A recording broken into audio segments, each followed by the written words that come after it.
Good morning, everybody. Welcome to Jeff and Paper Gary. It is Sunday, July 26th. Back in the garage today working on mounting the trim tab to the elevator. So I am a firm believer that late in the day when my brain is tired after I've been working is not the best time to make critical decisions or attack complex problems.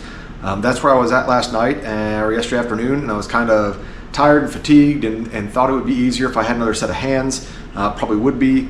But I don't have that today. So I got a little bit more of a clear and rested mind this morning. So we're gonna go see what we can do about getting that thing perfectly aligned and then drilling that hinge to the elevator. So let's hang out and see what we learn. All right, we have a lot to talk about and not a lot of time to do it in. First of all, I want to apologize for the previous video. Ultimately, I think it was pretty low quality.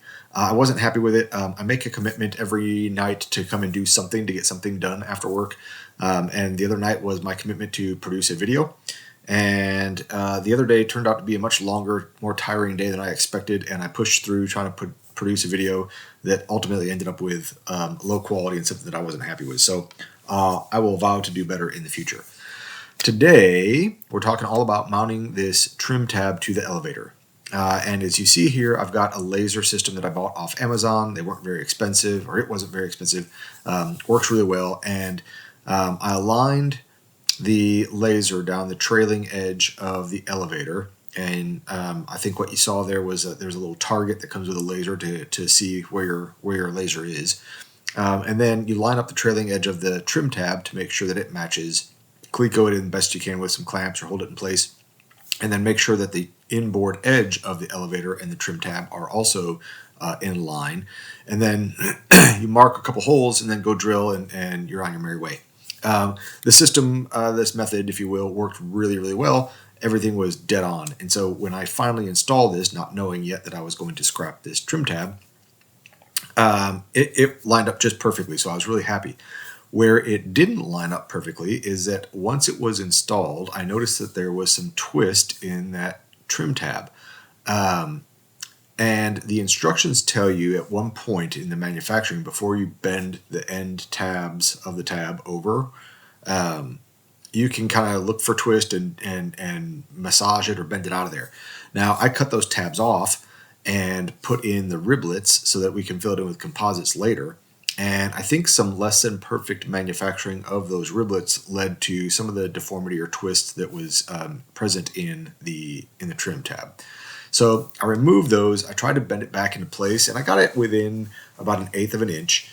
And you know, I spoke with my technical advisor about it, and he said, "Yeah." He said, "Probably okay. Just make a note of it, and then when you get into flight testing, if you start feeling some issues or there's some flutter or some problem, like that's kind of the first place to look." He might be right. I'm usually very hypercritical on these kind of things. It's my engineering brain that gets in the way. And so ultimately, while looking through my box of parts, I discovered that I have an additional spar for the trim tab, and the skin was only $30. So I just ordered another one, and I'm going to rebuild it, and hopefully it comes out much nicer. And I think that the hinge that you just saw me riveting in place there can stay in place, and then I can just adjust on the tab side, the trim tab side, when it comes to the installation of that. So ordered that part. It should be here pretty soon. But overall, I would say the process went really well for the installation, especially using the laser for the alignment. That is certainly the right tool for the job, in my opinion. This time, I think I'm going to try to be a little bit more accurate in building the ribs that go in there and make sure that they don't induce any twist. Now, in addition to the twist, there was what I wasn't really happy with, which was a decision to scrap this, is on the surfaces of the tab, the top and the bottom surfaces, I could not get a straight edge to lay flat on there. It was bowed in on one side, bowed out on the other side. It just wasn't happy all around. So hopefully the next one goes a little bit better. I'm not sure what I did or what I could have done to make that better. I think some of it had to do with my brake that's on there on the workbench. There was a little bit of warp or twist in the board itself, and so there was some misalignment. I spent some time fixing that, making it better so that if when I bend things in the future, it's probably a little bit more accurate. So that was kind of the lesson learned on the trim tab, and here you see me pulling out those riblets and trying to massage this in place. I still don't know at this point that I'm going to scrap this thing.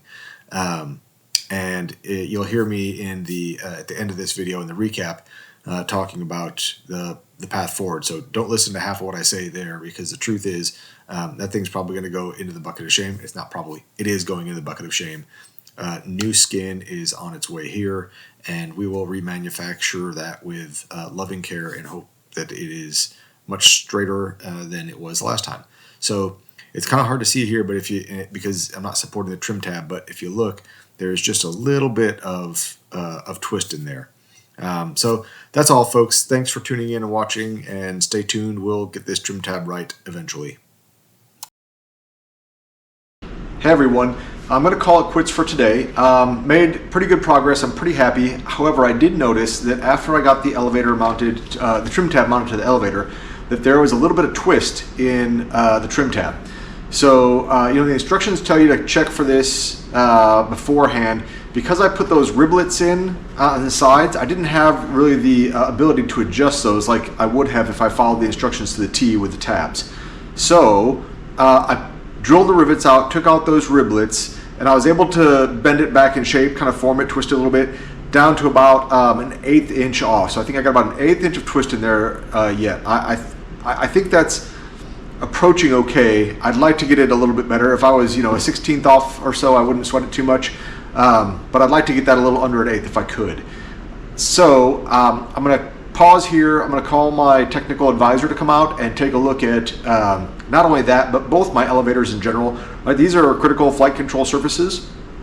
And if you don't have them tuned just right, like we've talked about before, using those little blocks to kind of tune those, or hitting the back trailing edge of that with a hammer to get the straight edge laying just perfectly flat on that skin, you can end up with flutter and some undesirable characteristics in those things. So I want to get his eyes on there and see what he thinks. I tend to be pretty hyper focused on things and look for perfection in areas where it's not necessary or not able. So I don't want to spend all day beating that metal back and forth and pounding it only to get to the same place I'm at. So I really need some experience to tell me, like, is this close enough, or is a few thousandths I'm off here and there going to be okay? So with that, I'm going to call today a wrap. Thanks for tuning in. Please like, share, subscribe. If you have any questions or comments, I would love to hear from you. Until next time, take care of yourselves and each other. This is Jeff and Paper Gary out.